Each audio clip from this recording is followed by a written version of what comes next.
Verity Fenwick had said it 41 times to the looking-glass before she noticed the Duke on the stair. "Your Grace, your Grace. Your Grace, she is not at home to callers. Your Grace, if you would take my arm. Your Grace, I only meant." She did not yet know that of all the words she had ever practised in that borrowed room, those two would cost her the most, and buy her the most, and that before the year turned she would say them in earnest, and mean something entirely different by them than she meant tonight. Had she known, she would have said them anyway, only perhaps with less candlelight and more clothes on, for she stood there in her shift, with her hair down, and her father's old signet ring on a ribbon at her throat, mouthing the two words a companion is never meant to need, when a stair-board complained under a weight that was not her own, and she turned, and the Duke of Wraxham was 3 steps down in the dark with a candle of his own, watching her with the particular stillness of a man who has walked in on something he was not meant to see, and has decided, for the moment, not to say so. Wraxham Hall kept its poor relations the way it kept its unentailed silver, out of duty and a little out of shame, and Verity had been one of them for 3 years, ever since her father's name had gone under, along with what remained of his fortune and his health. She was 26, plain by the arithmetic of a ballroom, and formidable by the arithmetic of a ledger, and she had come to the hall not as a guest, but as a debt the old Duchess had insisted on paying to a dead man's memory. In the coin of a roof and a place at the foot of the table, she read to Lady Cecily Marchmain, the Duke's young sister, 3 mornings a week, and did the mending nobody else would own to doing, and in the 12 weeks remaining before Cecily turned 17, and her mother's trust passed out of the lawyer's hands and into her own, Verity had begun, without entirely admitting it to herself, to practise being a woman who might be spoken to gently by someone above her. It was a private vice, harmless as far as she knew, and it did not occur to her that the man on the stair had heard the last dozen attempts, nor that within a fortnight the smallest word in her mouth would matter to more people than herself. The Duke did not laugh. That alone told her something, though she would not understand what for some time yet. Other men would have laughed, or looked away in false courtesy, or made a jest of it at breakfast that would have gone round the servants' hall by dinner and left her unable to lift her eyes to a footman for a month. Gideon Marchmain did none of these things. He stood on the stair with his candle throwing his shadow long up the panelling, in his shirt-sleeves, as though he too had been kept from his bed by something he could not put down, and he said, in the low, unhurried voice that made housemaids forget their errands, "Say it once more." She had not expected mercy and did not know what to do with it. "I beg your pardon, your Grace." "That," he said, "was rather good. Try it without the beg. I do not understand you." "No," he agreed, and something in his face suggested this did not surprise him. "Of anyone, in any matter. Practise it as often as you like, Miss Fenwick. One day it may even be true." Then he continued up the stair as though the exchange had cost him nothing, though she noted, because noting things was the whole of her training, that his hand had tightened on the rail before he passed her door, and that he did not look back. She stood a long while after his candle had gone, holding her own light, feeling the words still warm and foolish in her mouth, and told herself it was nothing, a dream too many companions permitted themselves and paid for later. She was wrong about that, as she was wrong about a great many things that summer, though never for long, and never in the ways that mattered. The house she had come to depend upon for her bread was, she already half suspected, and did not yet know she suspected, being quietly emptied from beneath its own family, ledger line by ledger line, by a man everyone trusted precisely because he never raised his voice, and the 12 weeks between that midnight and Lady Cecily's 17th birthday were, though no one in the house had said it aloud, the exact span of time in which that emptying must either be finished or discovered. Verity blew out her candle and lay a long time listening to the house settle, the way she had listened, as a girl, to her father totting figures by lamplight long past when other men's daughters were asleep, and did not know that she had inherited from him not only a disgrace, but the one skill in Christendom that could undo it. The summons came the next morning before she had so much as buttered her bread, carried by a footman with the particular blankness servants wear, when they have already guessed more than they will say. The Duke wished to see Miss Fenwick in the estate room, and would be obliged if she came alone.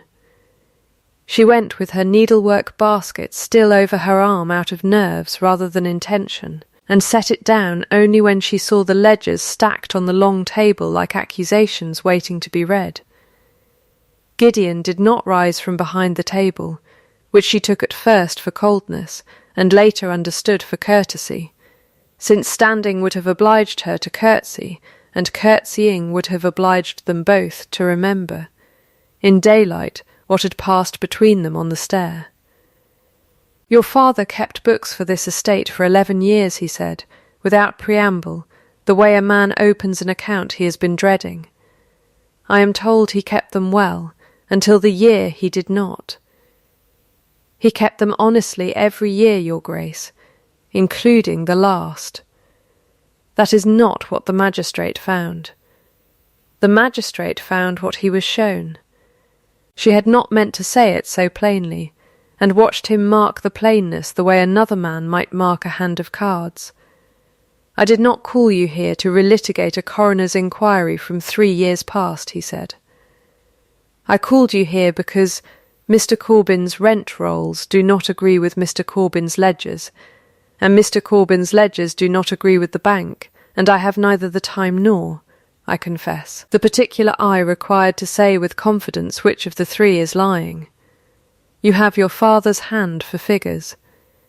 Everyone in this house who remembers him says so, usually just before they stop themselves, as though it were a scandal to praise a dead man's arithmetic. It is not scandal.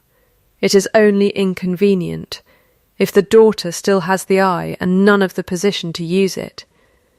Then let us make it convenient, he said. 2 evenings a week, after Cecily is abe, you will look over what I bring you, and tell me honestly what you find, and I will tell no one, including Mr. Corbyn, that I have asked it of you. In return I will see your wages set on a proper footing, and Cecily's presentation arranged as it ought to have been arranged a year ago, and I will not pretend to you that this is charity, because we will both know it is a bargain, plainly struck, with nothing owed beyond its terms. You are very careful to say nothing is owed. I have found, he said, that people who are owed nothing cannot later claim they were promised something else. It was, she thought afterward, the coldest sentence a kind man had ever spoken to her.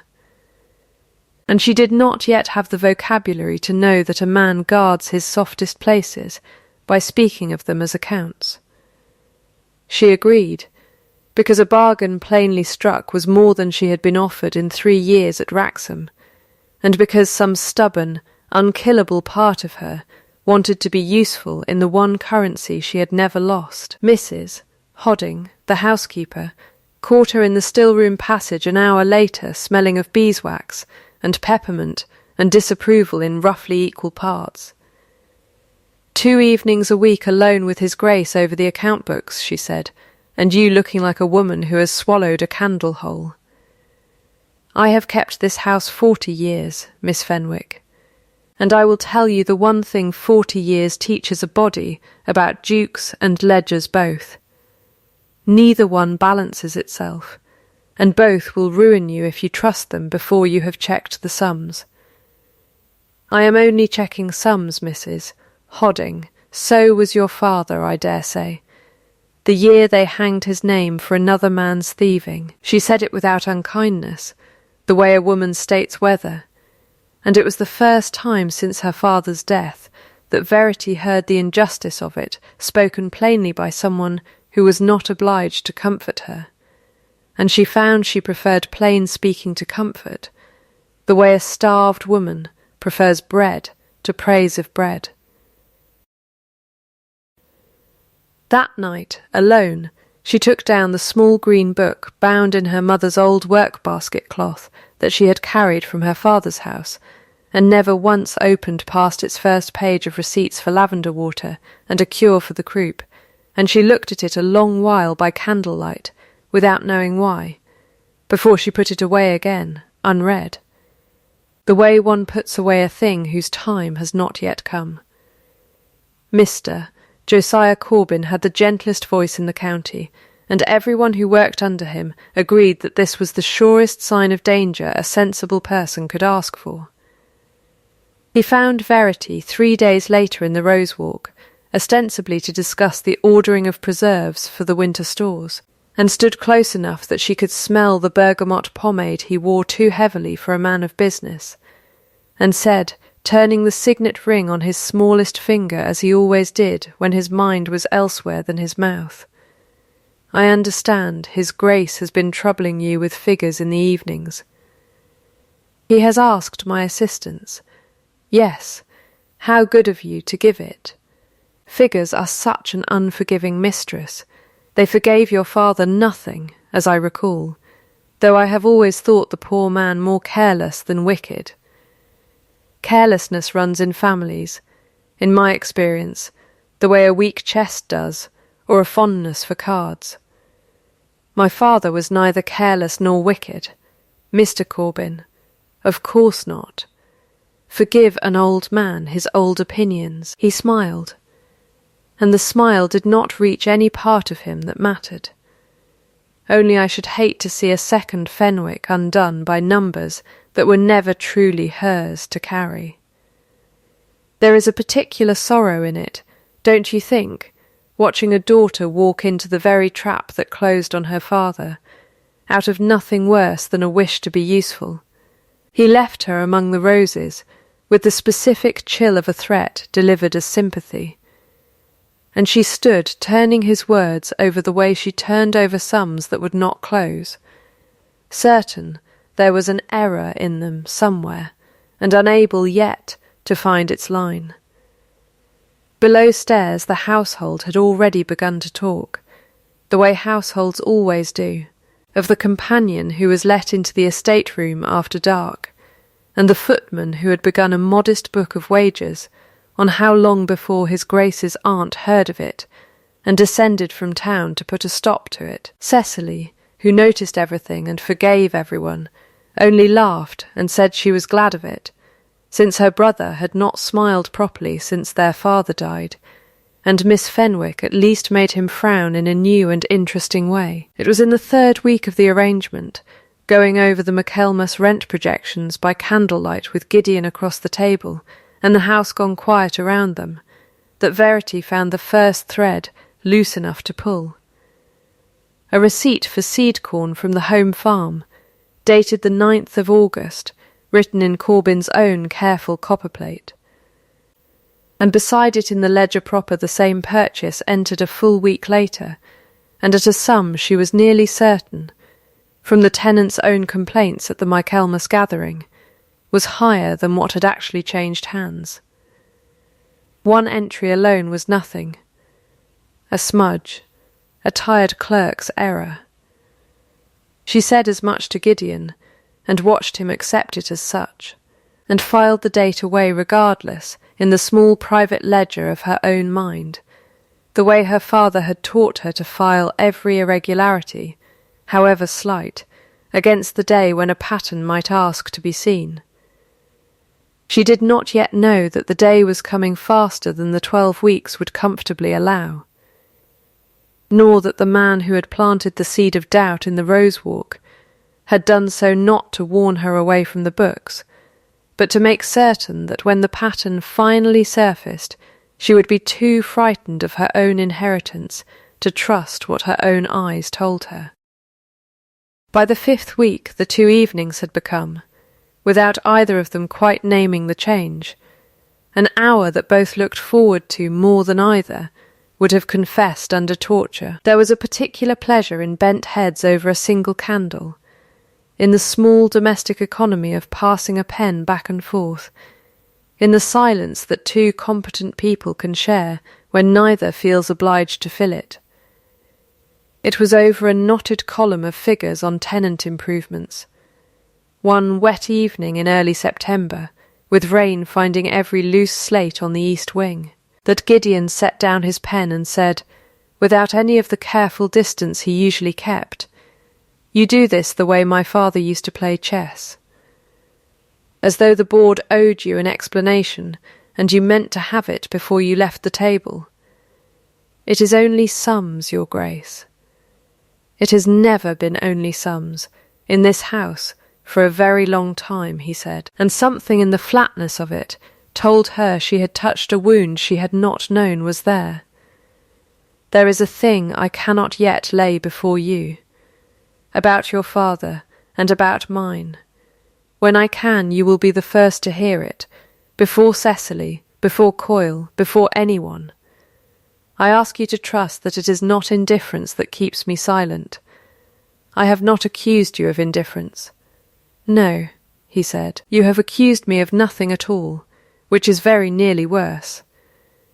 She laughed then, a short surprised sound she had not planned, and said that a man who found silence worse than accusation had clearly never kept house with 3 unmarried aunts, and he laughed too, properly, the sound rusty with disuse, as though the mechanism for it had sat untried since his father's funeral.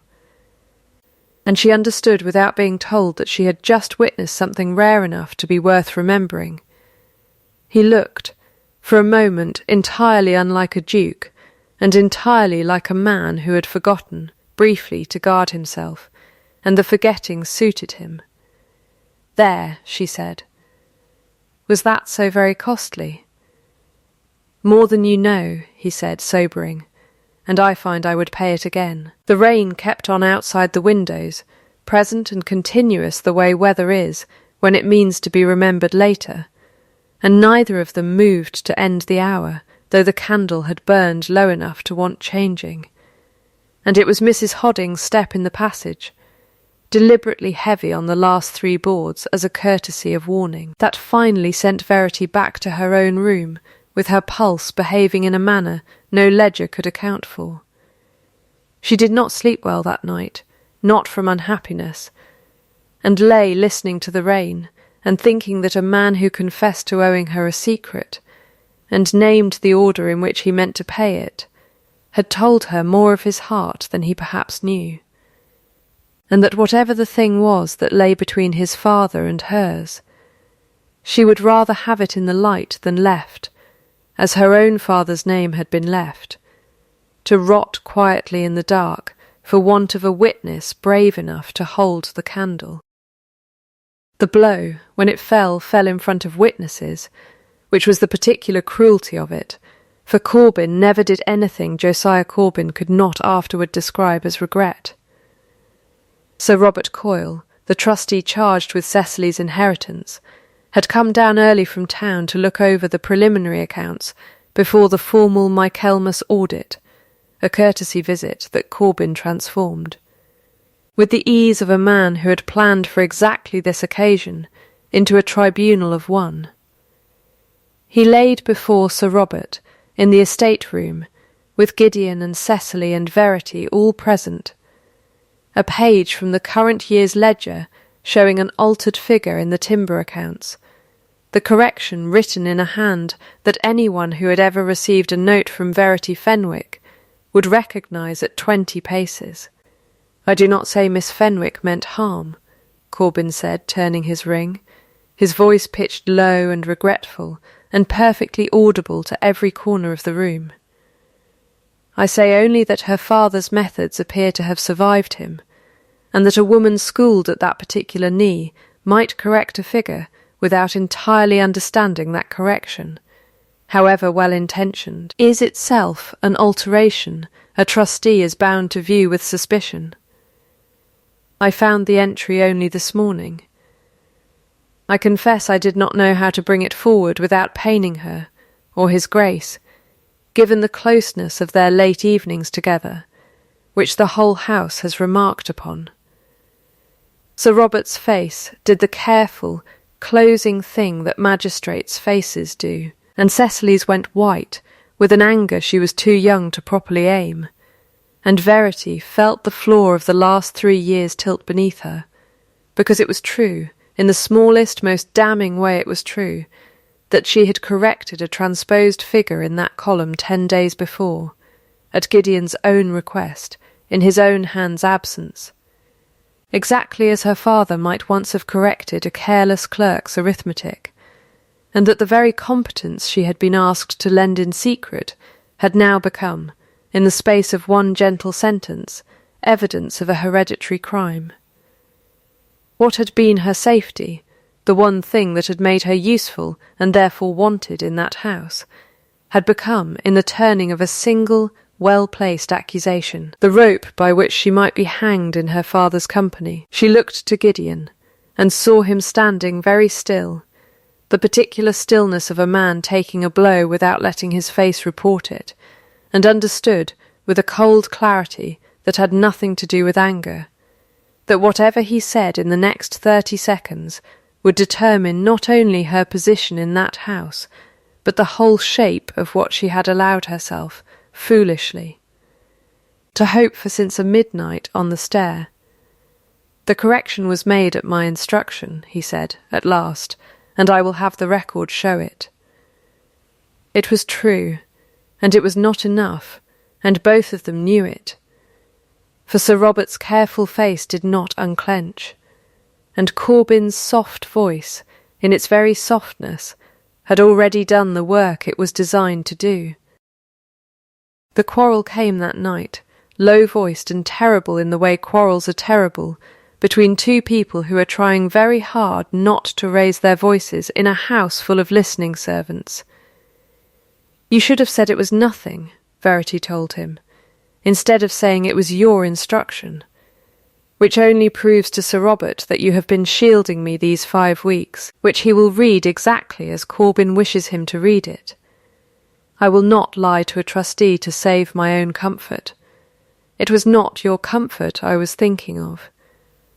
No, he said, I am aware whose comfort you are thinking of, and I find I have very little patience left tonight for being protected by a woman with less to lose than I have. It was an unkind thing to say, and he knew it the instant it left him, and the silence that followed had teeth in it.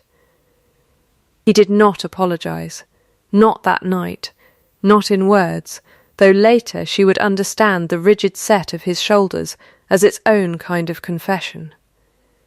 Within 2 days a solicitor's clerk arrived from Araminta Voss's family, ostensibly on unrelated business, and found occasion to draw Verity aside in the Rose Walk with an envelope containing a sum of money that would have kept her in modest comfort for 3 years, and a paper already drafted for her signature, acknowledging an unintentional error in the accounts, and undertaking to remove herself quietly to a situation in Bath. All expenses met, no further inquiry to follow. The Voss family's evident interest in seeing the Duke's household settled before any formal engagement was concluded doing more to explain the gift than any stated kindness could. It is generous, Verity said, turning the envelope over without opening it. It is sensible, the clerk corrected. Miss Voss's family wishes only to see the matter closed before it becomes a topic at every card table between here and London. You would be doing His Grace a kindness, in point of fact, in removing yourself from a situation that does him no credit, and if the error was not mine to confess to, then you would still, I think, be doing him a kindness, the clerk said, not unkindly. For a man cannot marry where a scandal clings, however innocently, and you are not, forgive me, in a position to offer him anything but the scandal. She stood a long while after he had gone, holding the unopened envelope, feeling the whole weight of 3 years of careful invisibility pressing her toward the sensible door, and thought of her father, who had been offered something very like this once, a quiet settlement in exchange for a signed confession to a theft he had not committed, and had refused it, and died within the year disgraced and poor, and, as far as she had ever been able to learn, entirely at peace with the refusal. She thought of Corbyn's soft voice in the rose walk, calling carelessness a family trait, and felt something in her that was not quite anger and not quite grief, but had the shape of both, harden into resolve. She sent the envelope back unopened, with a note that said only that she had nothing to confess and therefore nothing to sign, and understood, sealing it, that she had just made herself considerably poorer and considerably more exposed, and found she minded this a great deal less than she had expected to. She was gone from Wraxham Hall within the week, not dismissed in name, for Gideon would not use that word, and Sir Robert, to his credit, would not press him to it, but removed at her own insistence from Cecily's company until the inquiry closed, lodged instead in 2 rented rooms above the chandler's shop in the village, with what remained of her small wages and her mother's work-basket and the little green book she still had not properly opened. The rooms were cold in the mornings and smelled of tallow, and she took in mending to fill the hours the way another woman might have taken to weeping, and told herself this was not defeat, but only a tactical retreat, though she did not entirely believe it at 3 in the morning, when the chandler's cat woke her crying at the yard gate. It was on the 9th night of this exile that a knock came at her door so late she nearly did not answer it, and found on the step not Gideon, as some unguarded part of her had hoped, but a boy she recognised as Peter Lassiter, Corbyn's clerk, white to the lips and shaking with something that was not entirely the cold.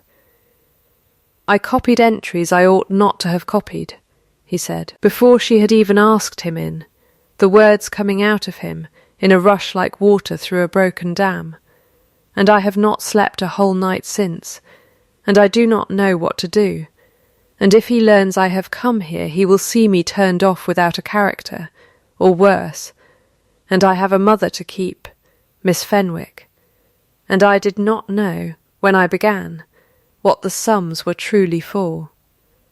She got him inside, and gave him what tea she had, and listened, and learned, in fragments too frightened to be entirely coherent, of a bond drawn against the estate in a name Peter did not recognise, of figures moved between 3 different books, so that no single ledger ever showed the whole of what was missing, of a debt that would come due, he believed, precisely at Michaelmas, when Lady Cecily's trust passed from Sir Robert's keeping into her brother's, and precisely when, Peter said, twisting his cap in both hands, Mr. Corbyn had told him more than once that a great deal of trouble would soon be over. He would not put his name to anything, not yet, not with his mother's roof at stake, and he left before dawn the way he had come, by the back lane.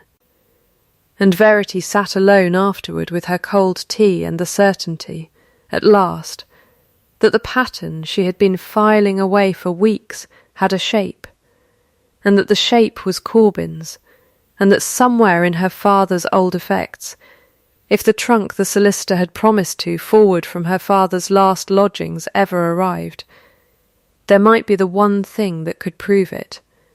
The trunk came 2 days later, dusty and small and disappointing in its smallness, and she went through it with hands that would not entirely stay steady, past his good coat and his spectacles and a lock of her mother's hair, until she found, at the very bottom, wrapped in oilcloth against the damp, a second green book, twin to her own, filled cover to cover in her father's careful hand with what looked, at first glance, for all the world like recipes for cordial and simples, quantities and dates and initials in the margins, and she sat on the cold floor of her rented room, with the book open on her knees and the single unbearable question rising in her that she could not yet answer. Was this proof, or was it only, after everything, a dead man's recipes? And had she pinned the whole of her hope, and her father's name, and perhaps even her heart, on nothing more substantial than lavender water? It took her the better part of a night and a jug of strong tea to remember what her father had actually taught her, sitting at his knee as a girl too young to be trusted with real figures, and been given instead a private game, a cipher he called it, a way of hiding true numbers inside false words, so that a curious clerk, glancing over his shoulder, would see only quantities of rosemary and rue. 2 drachms of lavender was a rent of £2. A pinch of nutmeg, carried 3 lines down, was the true date a payment had actually been received, set against the false date some other hand had later entered in the estate's own book. She worked through the small hours with her father's second book open beside her own childhood primer of his cipher, translating recipe into receipt, cordial into coin, and found, entry by entry, a shadow ledger that ran parallel to the estate's true accounts for 11 years, ending precisely the month her father had been dismissed, and beginning again, she saw with a jolt that stopped her breath, in a second and more recent hand she did not at first recognise, continuing his practice without his knowledge for 3 years past under Anne, assumed innocence, the entries matching, almost line for line where they overlapped, the very discrepancies she and Gideon had found in the candle-lit estate room. Her father had not been careless. Her father had known, or half known, and had begun, in his last frightened months, to keep his own private witness against a fraud he could not yet prove, and had died before he could bring it to light. And someone, she now understood with a coldness that steadied rather than shook her, had been continuing the theft ever since in full confidence that the one man who might have caught it lay safely in the churchyard. Mrs. Hodding, summoned at first light with a note that said only come and bring no one, arrived within the hour smelling of camphor and outrage, and sat across the little table turning the pages with her, exclaiming over dates the way she might exclaim over scandal. And it was Mrs. Hodding who suggested, briskly, that a woman turned out of a duke's house had very little left to lose by writing directly to Sir Robert Coyle and requesting, as her legal right as a witness in an unresolved inquiry, that the Michaelmas audit be conducted in full, before all interested parties, with her father's private book laid alongside the estate's own.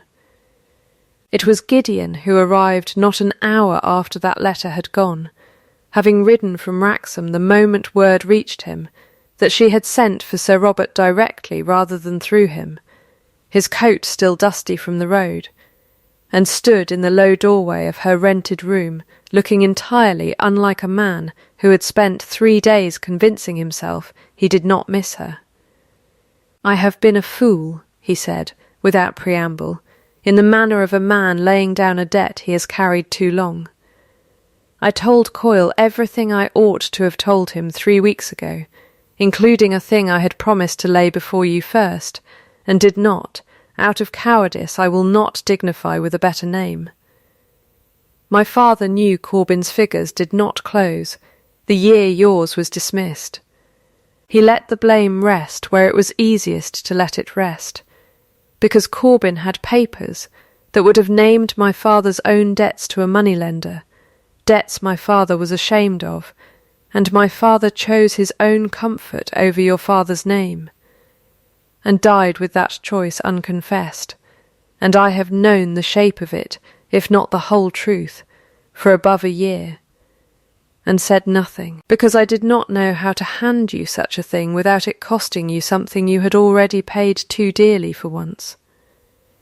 She looked at him a long moment, this grave, careful man who had just handed her, at considerable cost to his own family's name, the very secret he had promised her weeks before in a candle-lit room during a rainstorm, and found that her anger, which she had expected to feel, had already spent itself somewhere in the night's translating, leaving only a tired, clear-eyed tenderness in its place.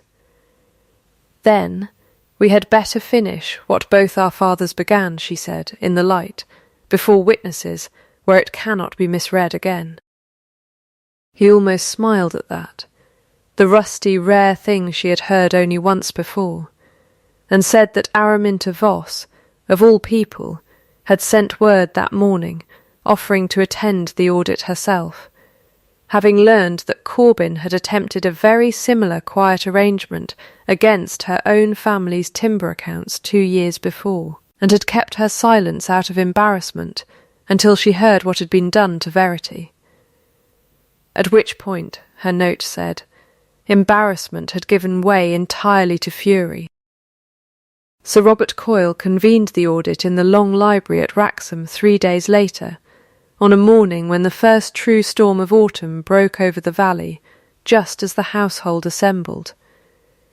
Rain finding the windows in long grey sheets, while candles were lit against the sudden dark, and it seemed to Verity, taking her place at the foot of the great table with her father's book before her, that the weather itself had elected to bear witness. Corbyn arrived composed, correct, his ring turning slow and steady on his finger, and greeted her with the particular gentleness he reserved for moments he believed himself to be winning.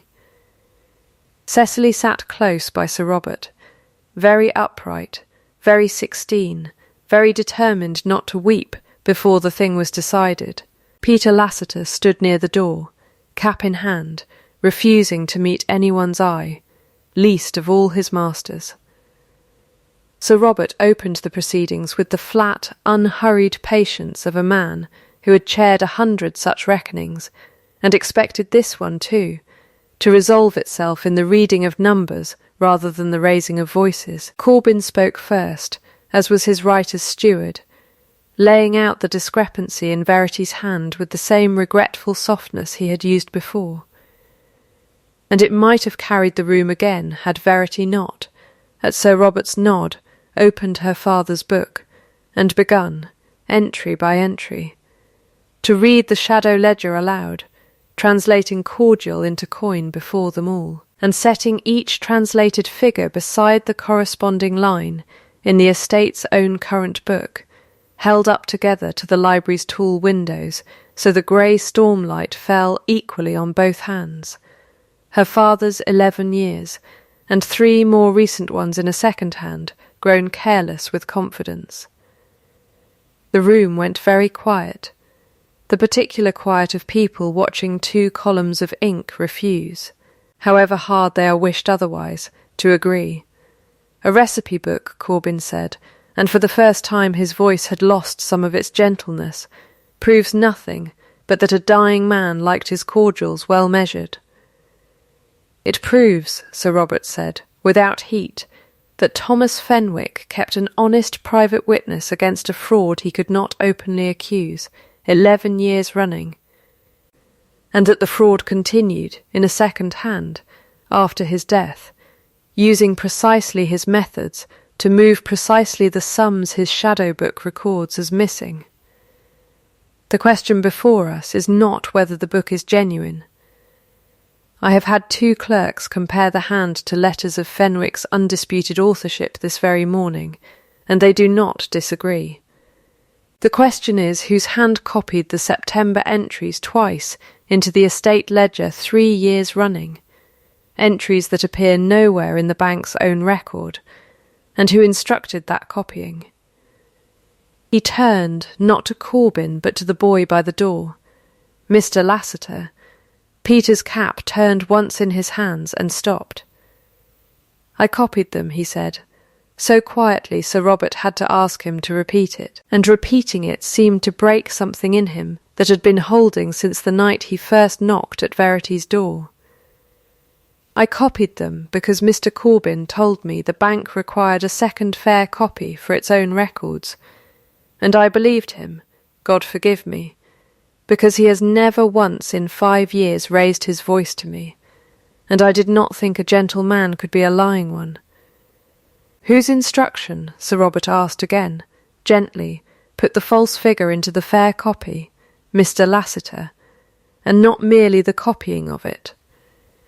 And there it was, the one precise question the whole storm had been gathering toward, and Peter Lassiter's composure, which had held through fear and shame and 3 years of complicity, broke at last on the simplicity of it, and he said, weeping openly now, that Mr. Corbin himself had dictated the false figures line by line, on evenings when the house was empty, and had told him it was only ever a small correction, a kindness to the estate's appearance, until the small corrections had become, over 3 years, very nearly the whole of Lady Cecily's coming inheritance. Gideon, who had not spoken through any of it, laid on the table then the letters he and Sir Robert's own agents had gathered that week from a moneylender in town, in Corbin's unmistakable hand, arranging the sale of a false mortgage bond against the estate to fall due at Michaelmas, and had them read aloud, cold and plain, Corbin's own words undoing him more completely than any accusation others might have made on his behalf. It was only then, with his ring turning faster and faster on a finger gone white at the knuckle, that Corbin's gentleness finally cracked open onto something raw beneath it, and he said, in a voice that had lost every trace of its practised softness, that his daughter was dying of a wasting sickness no physician in the county could name a cure for, that he had begun 3 years before, meaning only to borrow against the estate for 1/4's physician's fees, and repay it before anyone noticed, and had found, as such borrowings do, that the debt bred faster than his conscience could keep pace with it, until deceit had become the only language he knew how to speak to his own daughter's illness. The room, which had wanted him ruined a moment before, went very still with something closer to pity, and it was Gideon who spoke into that stillness, quiet and grave. I will not have you prosecuted, Mr. Corbin, though the law would grant it, because a trial would drag my sister's inheritance and your daughter's name through every newspaper between here and London, and I find I have had enough of innocent people paying for other men's debts. You will resign every office you hold under this house today. An allowance will be settled, not on you, but on your daughter's physician directly, for as long as her illness requires it, and you will remove yourself abroad, quietly, within the month. This is not mercy to you. I want that understood plainly. It is mercy to a sick child who did not choose her father's arithmetic. Corbin bowed his head, and for the first time in 3 years of gentle menace said nothing at all, which was, in its way, the truest confession of the whole long morning. The proposal, when it came 4 days later, in the same estate room where the whole trouble had begun, with the storm blown out to sea, and a washed, gold, late September light lying across the very table where 2 columns of ink had once been made to disagree. Gideon had asked her there, under the pretence of a final signature, on her restored wages, and she came prepared to be businesslike about it, and found him instead standing by the window with his hands loosely clasped behind him, in the particular stillness she had learned, by now, to read as a man steadying himself before a jump.